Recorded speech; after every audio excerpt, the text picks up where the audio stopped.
সর্বপ্রথম কিষ্কিন্ধাধিপতি বানররাজ সুগ্রীব রাবণের সহিত যুদ্ধ করতে আসিলেন, কিন্তু তিনি রাক্ষসরাজ রাবণের স্বরে জর্জরিত হইয়া পলায়ন করিলেন। সুগ্রীবের পলায়ন প্রত্যক্ষ করিয়া সমস্ত বানর সৈন্যগণ রণে ভঙ্গ দিয়া পলায়ন করিলেন। লক্ষ্মণ রাবণের সহিত যুদ্ধ করিতে ইচ্ছা প্রকাশ করিলে হনুমান তাহাকে অপেক্ষা করিতে বলিলেন। হনুমান লক্ষ্মণকে আরও বলিলেন তিনি আগে রাবণের সহিত যুদ্ধ করিবেন, যদি না পারেন তবে লক্ষ্মণ রাবণের সহিত যুদ্ধ করিবেন। হনুমান রাবণের সহিত সংগ্রামে রত হইলেন। প্রথমে গালাগালি আরম্ভ হইল। হঠাৎ হনুমান দ্রুত গতিতে গিয়া রাবণের গালে এমন এক চর মারিলেন, তাহাতে দশানন অচেতন হইলেন। কিয়ৎক্ষণ পরে তাহার জ্ঞান প্রাপ্ত হইল। তখন রাবণ ক্রোধান্বিত হইয়া হনুমানকে সজোরে এক চর কষাইলেন।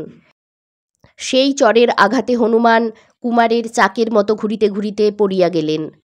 তাহা দেখিয়া নীলবীর রাবণের সম্মুখে যুদ্ধ করিতে উপস্থিত হইলেন। রাবণ নীলবীরকে দেখিয়া স্বর নিক্ষেপ করিলেন। নীল মায়ার দ্বারা স্বীয় দেহকে সংকুচিত করিয়া রাবণের মস্তকে উঠিয়া বসিলেন।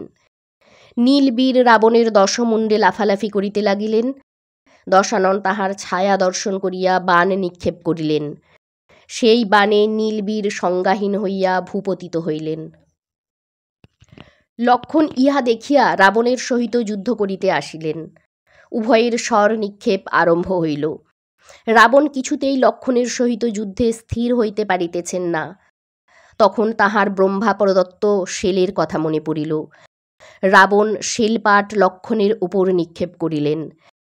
তাহাতে রামানুজ লক্ষ্মণ জ্ঞান হারাইয়া ধরাশায়ী হইলেন। লক্ষ্মণের পতনে শ্রীরামচন্দ্র রাবণের সহিত যুদ্ধ করিতে রণে প্রবেশ করিলেন। উভয়ে অনেক বাক বিতণ্ডা হইল। শ্রীরাম রাবণের উপর তীক্ষ্ণ তীক্ষ্ণ বাণ নিক্ষেপ করিতে লাগিলেন। দশাননও শ্রীরামের প্রতি নানারকম সুতীক্ষ্ণ বাণ নিক্ষেপ করিলেন। শ্রীরামচন্দ্র অর্ধচন্দ্র বাণ নিক্ষেপ করিয়া রাবণের 10 মাথার মুকুট কাটিয়া ফেলিলেন। মাথার মুকুট কাটা যাওয়ায় দশানন রণে ভঙ্গ দিয়া লঙ্কায় পলায়ন করিলেন। লঙ্কাধিরাজ রাবণ তাহার দিগ্বিজয়ের কথা স্মরণ করিয়া এবং সামান্য নর ও বানরের নিকট পরাজয়ের কথা চিন্তা করিয়া তাহার অপমান বোধ হইল। তখন সভাসদগণকে জিজ্ঞাসা করিলেন যে কুম্ভকর্ণের নিদ্রা জাগরণ হইতে আর কতদিন বাকি আছে। সভাসদগণ বলিলেন 5 মাস গত হইয়াছে, 1 মাস বাকি। রাবণ ইহা শ্রবণ করিয়া কুম্ভকর্ণকে অকাল নিদ্রাভঙ্গ করিতে আদেশ দিলেন।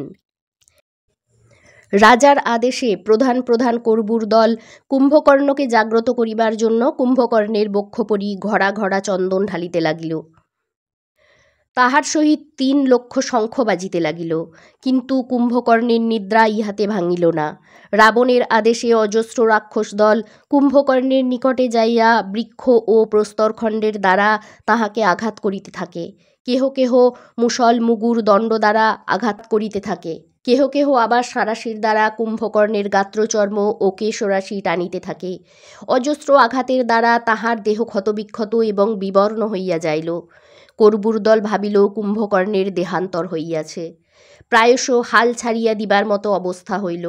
অবশেষে মহোদর নাম্নীয় এক রাক্ষসের মগজে এক বুদ্ধি খেলিয়া যাইল। সে বলিল ওই সকল উপায়সমূহের দ্বারা কুম্ভকর্ণকে জাগ্রত করা বৃথা চেষ্টা, তাই একটি কার্য সাধন করো। মদ্য ও মাংস সংগ্রহ করিয়া লইয়া আইসো, যাহাতে তাহার গন্ধে কুম্ভকর্ণের নিদ্রাভঙ্গ হয়। তাহাই করা হইল এবং মহোদরের বাক্যই সত্য হইল।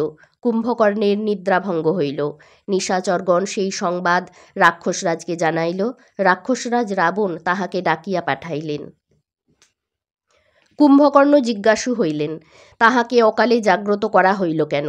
বিরূপাক্ষ নাম্নীয় ধার্মিক নিশাচর তাহাকে আদ্যপান্ত সবিনয়ে নিবেদন করিল। সেই আদ্যপান্ত সবিস্তারে শ্রবণ করিয়া কুম্ভকর্ণ বলিলেন, আমি পূর্বে যুদ্ধে জয়লাভ করিয়া আসি, তাহার পর রাজার সহিত দেখা করিব। মন্ত্রণা না করিয়া যুদ্ধে যাওয়া ঠিক হইবে না। এই বাক্যই বিরূপাক্ষ তাহাকে জানাইল।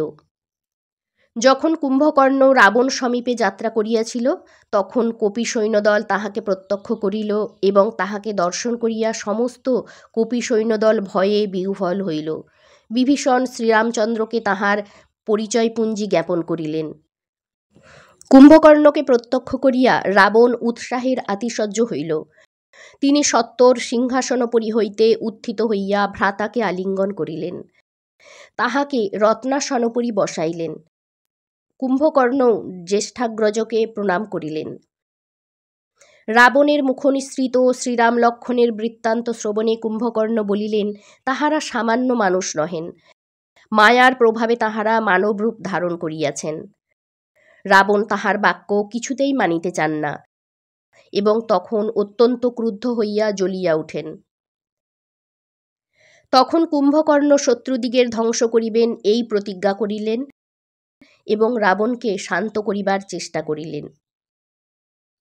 অতঃপর কুম্ভকর্ণ সমরসজ্জায় সজ্জিত হইয়া রণভূমিতে উপস্থিত হইলেন। যুদ্ধক্ষেত্রে কুম্ভকর্ণকে দর্শন করিয়া কপিগণ সন্ত্রাসে পলাইতে লাগিলেন। কপিদিগের কাপুরুষতা দর্শন করিয়া অঙ্গদ চটিয়া যাইলেন। অঙ্গদ কপিদিগের সাহস ফিরাইয়া আনিবার জন্য বানরদিগের স্মরণ করাইয়া দেন, তাহারা যেন এই সত্য বিস্মৃত না হন যে তাহারা হইতেছেন সুরগণের পুত্র। সেই বাক্য শ্রবণে বানরগণ পুনরায় যুদ্ধক্ষেত্রে প্রত্যাবর্তন করিলেন। বানরগণ গগনমার্গে উত্থিত হইয়া বৃক্ষ ও প্রস্তর খণ্ডসমূহ কুম্ভকর্ণের প্রতি নিক্ষেপ করিতে লাগিল। কুম্ভকর্ণও শূল দ্বারা বিদ্ধ করিয়া বহু বানরকে বধ করিলেন।